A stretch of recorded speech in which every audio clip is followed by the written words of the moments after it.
इसका centre O, ठीक है। और इसके मान लो P पॉइंट पे कोई टेंजेंट ड्रा किया गया, ठीक है, S और T, ठीक, क्या किया गया है, एक O सेंटर का सर्कल है जिसपे कोई टेंजेंट ड्रा किया गया है एस टी, जिसका पॉइंट ऑफ कांटेक्ट क्या है P, ठीक।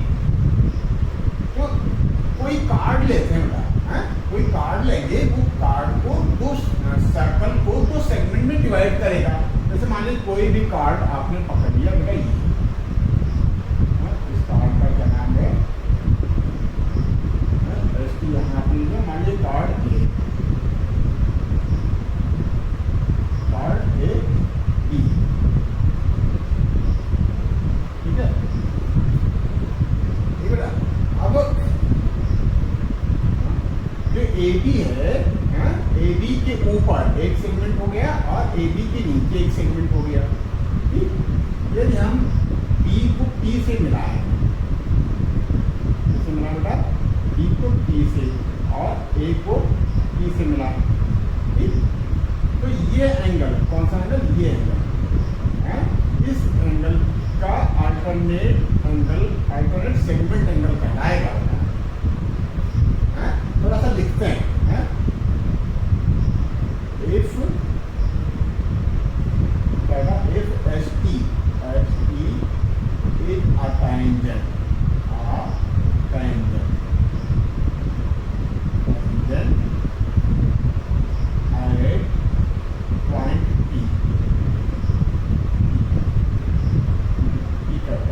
at point P, करना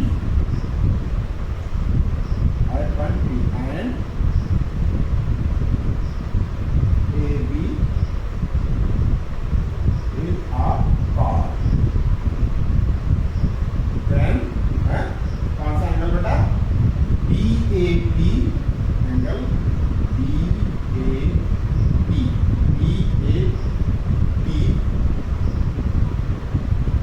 एंगल, BAP ये एंगल, और BPT angle, BPT are alternate segment angles in alternate, angles in alternate segment, ध्यान देना बेटा, कि ये कोई सर्कल है वो सेंटर का, जिसमें कोई पॉइंट सर्कमफ्रेंस के पॉइंट P है, P पे एक टेंजेंट ड्रा किया गया है एस टी, ठीक है, और ठीक है एस टी ड्रा किया गया है। तो ये ए बी है, अभी हम किसकी बात कर रहे हैं, अभी हम बात कर रहे हैं बीपी की, किसकी बात कर रहे हैं बेटा, बीपी की। बीपी के ऊपर जो है वो एक सेगमेंट बनना है और बीपी के नीचे दूसरा सेगमेंट बनना है बेटा। बीपी ये लाइन है ना, पी ए बी एक सेगमेंट हो गया और ये नीचे वाला एक सेगमेंट हो गया, ठीक है। सेगमेंट क्या है, पाथ ऑफ सर्कल, ये आर्क, ये आर्क बड़ा वाला आर्क है, एक सेगमेंट हो गया और ये नीचे वाला एक सेगमेंट हो गया। कहता है कि ऊपर वाले सेगमेंट में ये कार्ड बीपी है, उसको यहाँ ए बी न लिख करके बेटा यहाँ बीपी लिखो, देखो बी, हम बीपी के सहारे इसको डिवाइड करेंगे। बीपी के ऊपर एक पार्ट और बीपी के ऊपर एक सेगमेंट और बीपी के नीचे एक सेगमेंट, ठीक है। तो ये क्या हो जाएगा, ये एंगल इस एंगल के अल्टरनेट सेगमेंट कहलाएगा। क्या कहलाएगा बेटा, अल्टरनेट सेगमेंट। अच्छा इस एंगल की बात करें बेटा, ठीक है, तो ये पी ए, बेटा पी ए के ऊपर वाले सेगमेंट में बी बनना है और पी ए के नीचे सेगमेंट में हमारा ये बनेगा, ठीक है। तो इसको भी लिख सकते क्या बेटा, ए बी पी एंगल ए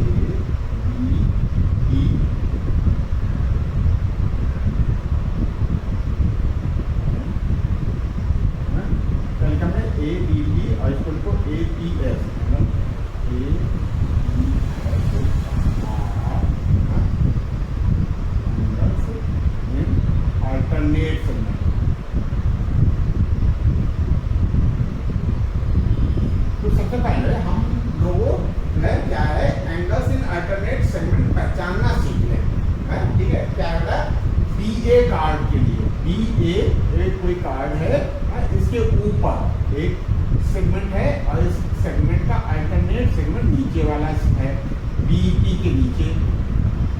ऐसे ही बेटा एपी के ऊपर ये पूरा पार्ट एक सेगमेंट है और इस सेगमेंट का, इस बड़े वाले सेगमेंट का जो अल्टरनेट है वो एपी के नीचे वाला सेगमेंट है। ठीक है, इनमें एंगल्स इक्वल होते हैं। इस की बात करेंगे हम बेटा बीपी की, तो बीपी के ऊपर एंगल ए बनना है और बीपी के नीचे टेंजेंट के सहारे बीपीटी बनना है।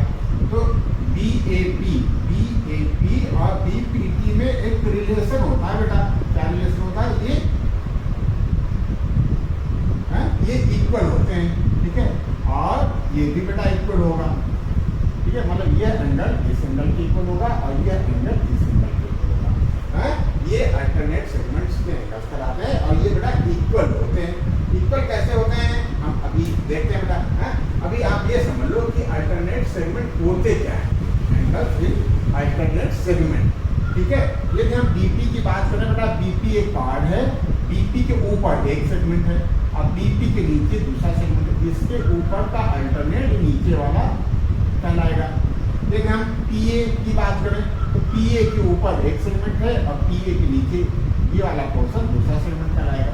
लेकिन बीपी हमने काट लिया है तो बीपी बी और पी के सहारे एंगल ए बनना है। ठीक है, तो यहाँ एंगल ऊपर वाले सेगमेंट में बनना है तो नीचे वाले सेगमेंट में टेंजेंट के सहारे बी पी टी बनना है। तो बी ए पी और बी पी टी ये एंगल्स इन अल्टरनेट सेगमेंट कहलाएंगे और ये दोनों बेटा इक्वल होंगे। Similarly angle A B P, कौन सा एंगल? ये वाला एंगल इस वाले एंगल के इक्वल होगा और ये एंगल्स इन अल्टरनेट सेगमेंट कहलाएंगे। ये नोट कर लो कि ये अल्टरनेट एंगल्स होते क्या हैं, फिर प्रूविंग हम लोग करते हैं। ठीक है, ठीक है, इसकी प्रूविंग हम लोग देखने जा रहे हैं। क्या proving? Angles in alternate segment.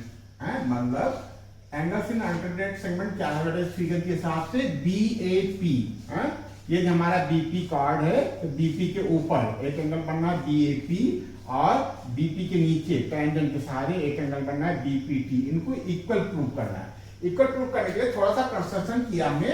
Point of contact को सेंटर से मिलाते हुए आगे बढ़ा दिया जो सरकमफ्रेंस पे क्यू पे मिलती है। तो पी क्यू हो गया एक कार्ड। कंस्ट्रक्शन लिख लेते हैं बेटा। Produce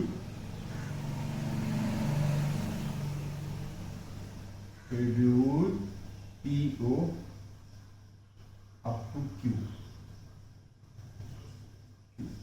Hence, PQ is a diameter. ठीक है, ये क्या हो गया? PQ डायमीटर हो गया। अब देखो PQ डायमीटर है तो PQ सरकमफ्रेंस पे B पे जो एंगल बनाएगा वो बेटा 90 डिग्री बनाएगा। Therefore, क्या लिखें? PBQ angle PBQ is equal to 90 degree. ठीक, एंड ठीक है, देखो PB कार्ड है। अब PB ऊपर वाले सेगमेंट में एंगल A बना रहा है और PB जो है ऊपर वाले ही सेगमेंट में एंगल Q बना रहा है, तो ये दोनों एंगल भी इक्वल होंगे। एंड क्या लिखना बेटा? Angle PAB, angle PAB equal to angle PQM, PQB, angle PQB। दोनों बेटा PB के सहारे बनना है, PB के सहारे A पे बनना है और PB के सहारे Q पे बनना है। ठीक है, एंगल्स इन बेटा एंगल्स इन सेम सेगमेंट।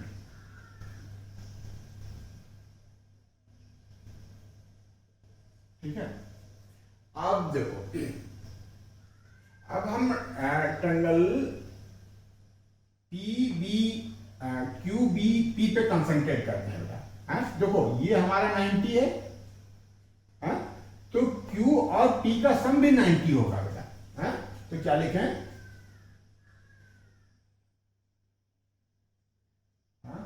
ये भी बेटा हमारा 90 होगा, ओ पी टी, एंड इसको भी नोट कर लेते हैं, and angle O P T equal to 90 degree. अच्छा ये 90 क्यों होगा, कौन बताएगा? देखो ये सेंटर है ना बेटा, ओ सेंटर है, सेंटर से पॉइंट ऑफ कांटेक्ट को मिलाने वाली लाइन क्या होती है, टेंजेंट पे 90 डिग्री बनाती है, ठीक है, क्या बेटा? तो एक ये हो गया हमारा, ठीक है, ओपीटी, एंगल ओपीटी 90 डिग्री है, और पीबीक्यू 90 डिग्री है, ठीक है। नाउ इन ट्रायंगल, कौन सा ट्रायंगल ले लें? पी क्यू पी, क्या बेटा इसको लेना चाह रहे हैं, Q B P. Now in triangle Q B P, ठीक है, ये नोट कर लो, फिर आगे एक्सप्लेन करते हैं बेटा, ये चीज हमको प्रूव करनी है, तो ये नोट कर लो, ठीक है, रखते हैं बेटा, ठीक है। इससे इस ट्रायंगल की हम बात करने जा रहे थे, क्यू बी पी की, इतना रख कर देते हैं।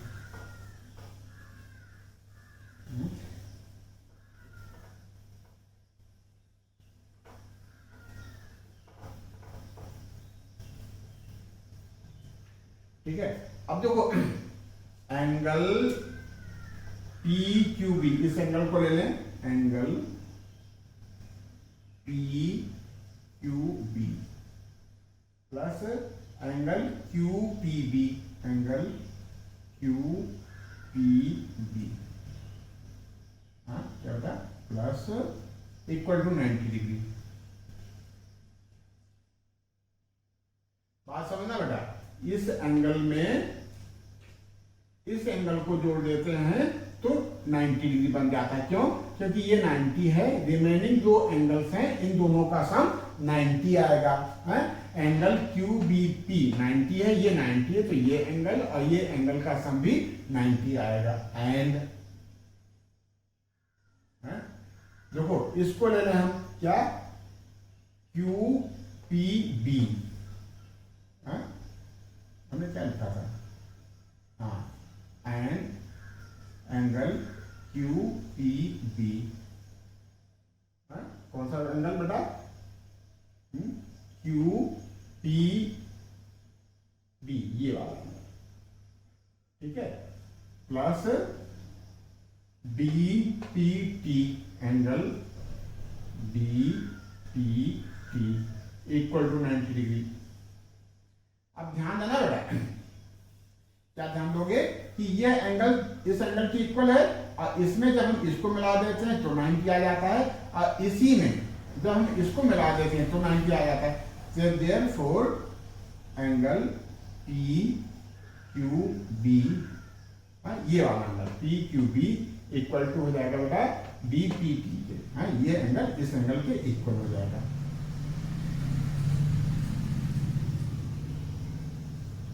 ठीक है। अब देखो हमने किसी तरीके से बेटा ये वाला एंगल, कौन सा angle, P Q B equal to prove कर लिया बी पी टी के, इस वाले एंगल के, ठीक है, किसी तरीके से मेहनत किया गया है, ठीक है, यह एंगल इस एंगल के इक्वल प्रूव हो गया। और हमने ये भी बताया था कि यह एंगल इस एंगल के इक्वल है, क्यों? क्योंकि ये दोनों एंगल सेम सेगमेंट में है। तो हमने जो पी क्यू बी लिखा है, आर पी क्यू बी के जगह हम लिख लें ए पी ए बी लिख लें, are angle P A B equal to angle B P T, ठीक है। तो इस तरीके से यह वाला एंगल बेटा इस वाले एंगल के इक्वल हो गया। यही बेटा एंगल्स इन अल्टरनेट सेगमेंट्स हुए और ये इक्वल होते हैं, ठीक है। इसका एप्लीकेशन 10th में है, ठीक है, 10th में सर्कल चैप्टर में है, ठीक है। तो बच्चे समझ तो जाते हैं बेटा कि इसका अल्टरनेट ये है, इस एंगल का अल्टरनेट सेगमेंट में एंगल ये है और ये दोनों इक्वल होंगे, क्यों इक्वल होंगे ये नहीं समझ पाते हैं। इसलिए ये चीज को हजम नहीं कर पाते हैं और ये मेमोराइज रख नहीं पाते हैं। ये हम लोगों की मेमोरी में बना रहे, इसलिए हमको ये प्रूविंग आना जरूरी है कि यह एंगल है, कौन सा एंगल बेटा, PAB। PAB क्यों इक्वल है एंगल BPT के, ठीक है। ये और ये एंगल क्या है, ये एंगल्स इन अल्टरनेट सेगमेंट है। ये वाला एंगल कौन सा बेटा, ADP इक्वल हो जाता है APT के, क्यों, इसका अल्टरनेट सेगमेंट बेटा ये वाला एंगल है। तो इस तरीके से ये एंगल्स इन अल्टरनेट सेगमेंट क्या है और इनकी प्रूविंग क्या होती है, ठीक है। अल्टरनेट सेगमेंट्स क्या है, ये एंगल का अल्टरनेट ये एंगल है, BAP का अल्टरनेट BPT है, और ये बेटा इक्वल होंगे। इक्वल कैसे होंगे, हमने इस तरीके से इसको प्रूव करके दिखा दिया, बस ये नोट कर लो। बस इसके सहारे हम सर्कल चैप्टर में जो हमारा कंफ्यूजन है वो दूर होता है, ठीक है, नोट कर लो।